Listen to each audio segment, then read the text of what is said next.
तो भारतीय जनता पार्टीच्या नेत्या आदरणीय चित्राताई या पत्रकार परिषदेला उपस्थित आहेत। मी चित्राताईंचं देखील मनापासून स्वागत करतो। पंतप्रधान नरेंद्र मोदी आज मणिपूरच्या दौऱ्यावर आहेत आणि या मणिपूरच्या दौऱ्यावर लोकांचं लक्ष नाही असं जनाब संजय राऊत म्हणतायत, परंतु जनाब संजय राऊत आज छत्रपती संभाजीनगर इथल्या दौऱ्यावर आहेत। छत्रपती संभाजीनगर येथील त्यांच्या दौऱ्याकडे मात्र संपूर्ण जगाचं लक्ष लागलंय, कारण ते औरंगजेबाच्या कबरीवर माथा टेकायला जातात का हे पाहणं महत्त्वाचं आहे। पंतप्रधान नरेंद्र मोदीजी मणिपूरमध्ये दौरा करतायत। जवळपास 9,000 कोटीच्या विकास कामाचा शुभारंभ त्या ठिकाणी होणार आहे।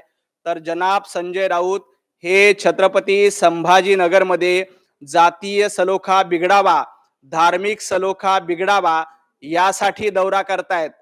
जनाब संजय राऊत आज छत्रपती संभाजीनगर येथे गेलेच आहेत, तर ते जरा औरंगजेबाच्या कबरीवर जाऊन माथा टेकतात का? कारण सगळ्या जगाचं संजय राऊत यांच्याकडे लक्ष आहे। संजय राऊत यांचं झालंय की पंतप्रधान नरेंद्र मोदीजी, देवेंद्रजी यांच्याकडे कोणाचं लक्ष नाही, परंतु सगळं जग संजय राऊत यांच्याकडे बघतंय। संजय राऊत आणखी एक घोषणा केली की माझं देश माझं कुंकू अशा पद्धतीचं अभियान उभाटा गटाकडनं राबवलं जाणार आहे। माझं संजय राऊत उद्धव ठाकरे या दोघांना देखील आव्हान आहे की त्यांनी माझा लादेन माझं पाकिस्तान अशा पद्धतीचं अभियान राबवावं। माझं देश माझा कुंकू अशा पद्धतीचं अभियान राबवण्याचा अधिकार उभाटा गटाला नाही, तर माझा लादेन आणि माझा पाकिस्तान अशा पद्धतीचं अभियान उद्धव ठाकरे आणि संजय राऊत यांनी राबवलं पाहिजे। कारण या देशाचं संरक्षण करण्याचं काम पंतप्रधान नरेंद्र मोदीजी करतायत, परंतु उद्धव ठाकरे यांच्याकडे पाकिस्तानचं प्रेम आहे। पाकिस्तानचा उदो यांच्या मार्फत केला जातोय। जेव्हा मुंबईमध्ये लोकसभेच्या निवडणुका होत्या तेव्हा पाकिस्तानचे झेंडे यांच्या रॅलीमध्ये फडकले होते, त्यामुळे यांनी माझा देश माझं कुंकू हे अभियान राबवू नये, तर माझा लादेन आणि माझं पाकिस्तान अशा पद्धतीचं अभियान राबवलं पाहिजे। लादेन काय वाजे काय लादेन आहे का अशा पद्धतीचा प्रश्न उद्धव ठाकरेंना पडला होता।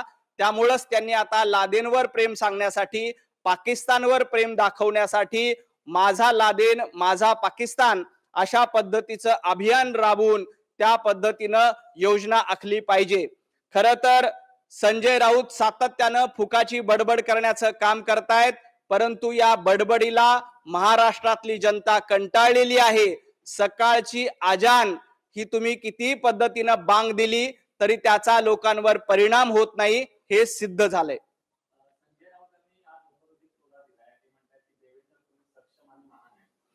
देवेंद्रजी निश्चितपणे सक्षम आणि महान आहेत, तुम्ही अकार्यक्षम आहात। तुमचे उद्धव ठाकरे अकार्यक्षम आहेत। देवेंद्रजी यांचं कर्तृत्व काय आहे हे महाराष्ट्रानं बघितलंय आणि उद्धव ठाकरे यांचं अकार्यक्षम कर्तृत्व हे देखील महाराष्ट्राने बघितलंय। तुम्हाला आठवत असेल की 2.5 वर्षाच्या कार्यकाळामध्ये 2.5 दिवस देखील मंत्रालयामध्ये उद्धव ठाकरे आले नाहीत आणि मागच्या 10 वर्षाच्या कार्यकाळामध्ये देवेंद्रजींनी महाराष्ट्राला क्रमांक 1चं राज्य करण्याचं काम केलंय। त्यामुळे निश्चितपणे देवेंद्रजी हे समर्थ आणि सक्षम आहेत, तर उद्धव ठाकरे हे अकार्यक्षम आहेत। तुम्ही देवेंद्रजींवर टीका करतायत। अहो शरद पवार स्वतः म्हणतायत की उद्धव ठाकरे 2.5 दिवस मंत्रालयामध्ये आले होते आणि तरी देखील तुम्हाला त्याबद्दलची लाज वाटत नाही। देवेंद्रजींचं कर्तृत्व काय आहे हे लोकांनी सिद्ध केलंय। एकदा दोनदा नाही तर 3 वेळेला महाराष्ट्रातील जनतेच्या आशीर्वादानं देवेंद्रजी महाराष्ट्राचे मुख्यमंत्री झालेत। 132 जागा निवडून देऊन देवेंद्रजींना जनतेने आशीर्वाद दिलेत, तर उद्धवजी ठाकरे तुमच्या नेतृत्वामध्ये 15 जागा देखील तुम्हाला मिळवता आले नाहीत। त्यामुळं देवेंद्रजी सक्षम आहेत, तर तुम्ही अकार्यक्षम आहात।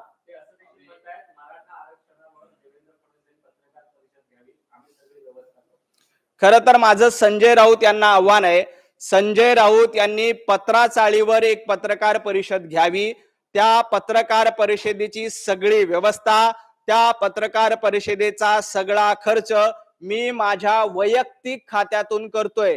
ते तरी म्हणाले की शिवसेना भवनामध्ये पत्रकार परिषद घ्यावी. मी माझ्या वैयक्तिक खात्यातनं, माझ्या मेहनतीच्या पैशातनं त्या पत्रकार परिषदेच्या ऑर्गनायझेशनचा सगळा खर्च करतोय. संजय राऊत यांनी पत्राचाळीवर पत्रकार परिषद घ्यावी. कशा पद्धतीनं पत्राचाळीमध्ये मराठी माणसाला बेघर करण्याचं काम, मराठी माणसाचं हक्काचं घर हिसकावून घेण्याचं पाप संजय राऊत यांनी केलंय हे महाराष्ट्राला कळेल.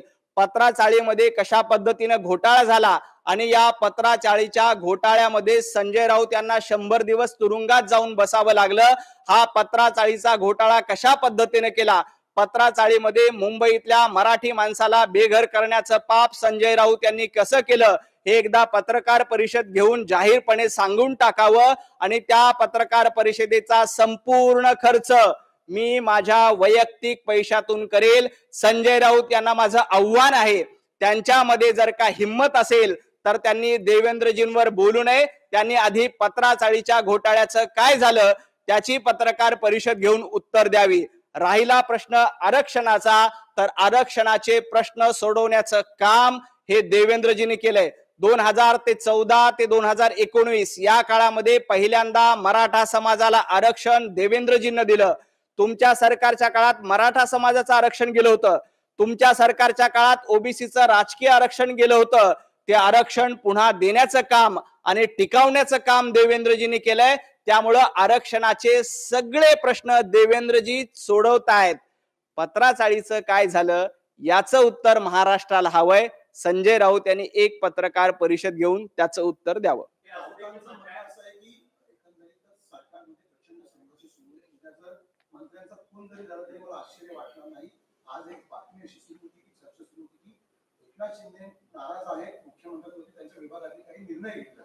महाराष्ट्र छत्रपती शिवाजी महाराजांचा वैचारिक वारसा घेऊन पुढे जातो. संजय राऊत यांच्यासारखं वैचारिक सुंता झालेला महाराष्ट्र नाही. महाराष्ट्रात मंत्र्यांचे खून पडत नाहीत. खून कुणाचा झाला असेल तर संजय राऊत यांच्या वैचारिक वारशाचा खून झालाय. संजय राऊत यांनी हिंदुत्वाचा खून केलाय. संजय राऊत यांनी बाळासाहेब ठाकरे यांच्या विचारांचा खून केलाय. संजय राऊत यांनी आपला वैचारिक खून करून घेतलाय. त्यामुळे ते अशा पद्धतीची खुनाची किंवा हत्येची भाषा करतायत. अहो, ज्या वंदनीय बाळासाहेब ठाकरे यांनी हिंदुत्वाचा विचार, छत्रपती शिवाजी महाराजांचा विचार रुजवण्याचं काम केलं, त्या विचाराचा खून तुम्ही केलाय. आणि औरंगजेबाचा उदो करण्याचं पाप तुमच्या मार्फत केलं जातंय. महाराष्ट्रात अराजकता माजवण्याचा तुम्ही कितीही प्रयत्न केला तर महाराष्ट्र छत्रपती शिवाजी महाराज, छत्रपती संभाजी महाराज यांच्या विचाराने चालतोय. इथं तुमच्या पोटामध्ये कितीही असेल की महाराष्ट्रामध्ये अराजकता माजावी, महाराष्ट्रामध्ये मंत्र्यांचे खून पडावे ही तुमची सुप्त इच्छा असली तरी ती तुमच्या स्वप्नात देखील पूर्ण होणार नाहीये. कारण तुमच्या वैचारिक, तुमच्या विचारांचा खून झालेला आहे. तुम्ही बाळासाहेब ठाकरे यांच्या हिंदुत्वाचा खून केलेला आहे. त्यामुळे जनतेने तुम्हाला घरी बसवलंय. जनता तुम्हाला अशा पद्धतीची भाषा वापरत असेल तर कधीही माफ करणार नाही.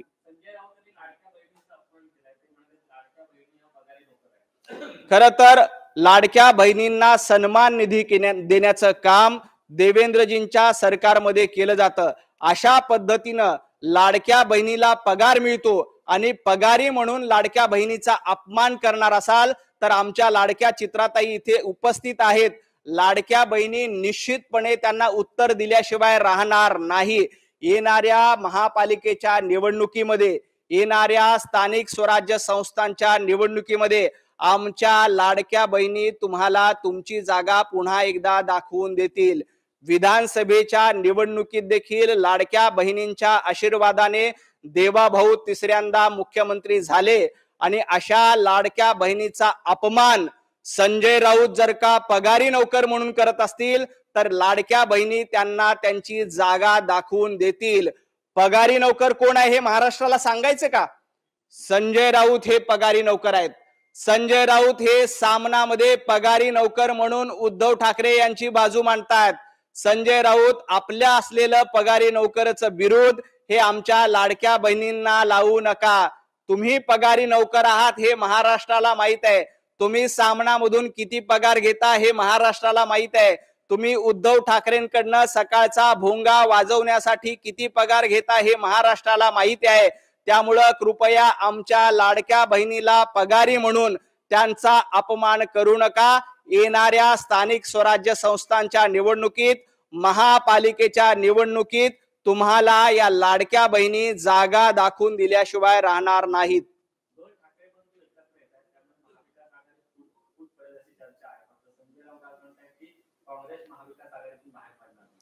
खर तर उद्धव ठाकरे हेच काँग्रेसला सोडतील अशी अवस्था आहे. ज्या पद्धतीनं उपराष्ट्रपती पदाच्या निवडणुकीत महाराष्ट्रातून महायुतीला आणि एनडीएला पाठिंबा मिळाला, त्यानंतर दुसऱ्या दिवशी घाबरून उद्धव ठाकरे यांनी आपलं घर सोडलं आणि राज ठाकरे यांचं घर गाठलं. आपल्याला कल्पना आहे, जोपर्यंत उद्धव ठाकरे घाबरत नाहीत तोपर्यंत ते आपलं घर सोडत नाहीत, कारण त्यांना आपल्या घरात बसायला आवडतं. 2.5 वर्ष ते घराच्या बाहेर पडले नव्हते, परंतु जेव्हा एनडीएच्या उमेदवारांना जास्त मतं मिळाली तेव्हा उद्धव ठाकरे आणि संजय राऊत यांच्या पायाखालची वाळू घसरली आणि तातडीनं त्यांनी राज ठाकरे यांचं घर गाठलं. आता राज ठाकरे आणि उद्धव ठाकरे यांची ही भेट रामायणातील राम आणि भरताप्रमाणे होती का महाभारतातील कौरव आणि पांडवाप्रमाणे होती हे महाराष्ट्राला माहित आहे. कारण ज्यांच्या सोबत संजय असतो ते कौरवच असतात हे आपण इतिहासामध्ये आणि महाभारतामध्ये शिकलेलं आहे. काँग्रेस यांना सोडून जाणार आहे. ज्या पद्धतीनं उद्धव ठाकरेंचं वागणूक आहे ना, काँग्रेसचे लोक देखील याला कंटाळलेले आहेत आणि महाविकास आघाडीच्या ठिकऱ्या उपराष्ट्रपती पदाच्या निवडणुकीत पडलेल्या आहेत. तो महाविकास आघाडीचा 3 तिघाडा काम बिघाडा हे फुटलेला आहे आणि येणाऱ्या स्थानिक स्वराज्य संस्थांच्या निवडणुकीत या ठिकऱ्या आपल्याला 3 बाजूला पडलेल्या दिसतील.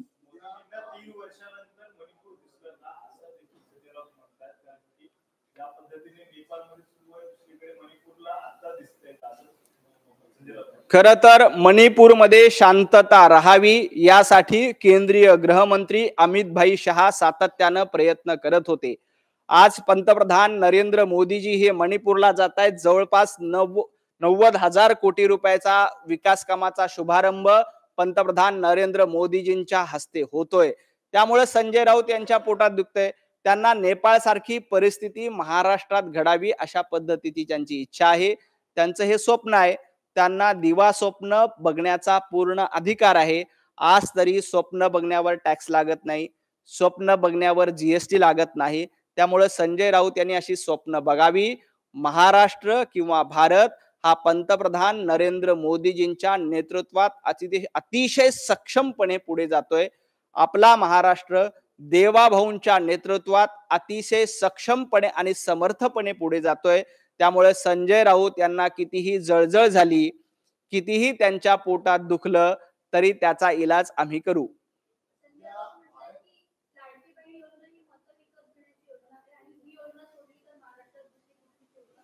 खर तर मत विकत घेण्याचा प्रकार काय असतो हे संजय राऊत यांनी 2019ला दाखवून दिले.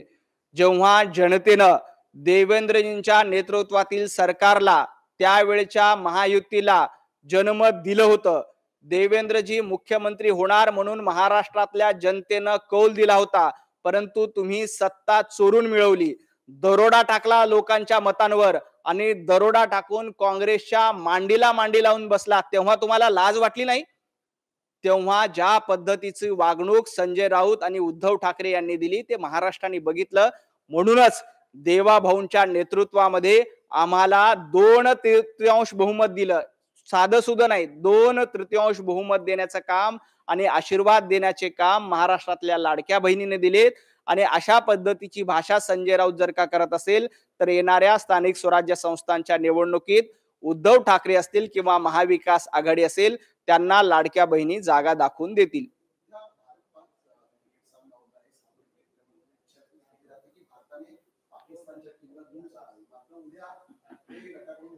करण्यात येणार आहे. राहुल असं म्हणताय की उद्या कुणीही देशभक्त असेल तो भारतचा सामना पाहणार नाही. खरं तर देशभक्त कोण आहेत हे संजय राऊत यांनी सांगण्याची गरज नाही. माझा लादेन माझा पाकिस्तान हे त्यांनी अभियान राबवावं. भारतीय टीम, भारतीय खेळाडू पाकिस्तानला शमवण्यासाठी, पाकिस्तानला नमवण्यासाठी आणि पाकिस्तानला धूळ चारण्यासाठी आपले क्रिकेटपटू सक्षम आहेत. संजय राऊत, तुम्ही नाट लावण्याचं पाप करू नका. आपल्या सैनिकांनी पाकिस्तानच्या सर्व दहशतवाद्यांना कंठस्नान घातलं. ऑपरेशन सिंदूरच्या माध्यमातून पाकिस्तानला धूळ चारण्याचं काम आपल्या जवानांनी केलंय आणि उद्या भारताचे आपले पराक्रमी खेळाडू पाकिस्तानला धूळ चालल्याशिवाय राहणार नाही आणि पाकिस्तानला पराभूत केल्याशिवाय राहणार नाही. फक्त पाकिस्तानचा पराभव झाल्यानंतर मातोश्रीच्या बाहेर फटाके फोडा. पाकिस्तानचा पराभव झाल्यानंतर सामनाच्या बाहेर फटाके फोडा. पाकिस्तानचा पराभव झाल्यानंतर संजय राऊत, तुम्ही घराच्या बाहेर येऊन जरा फटाके फोडा.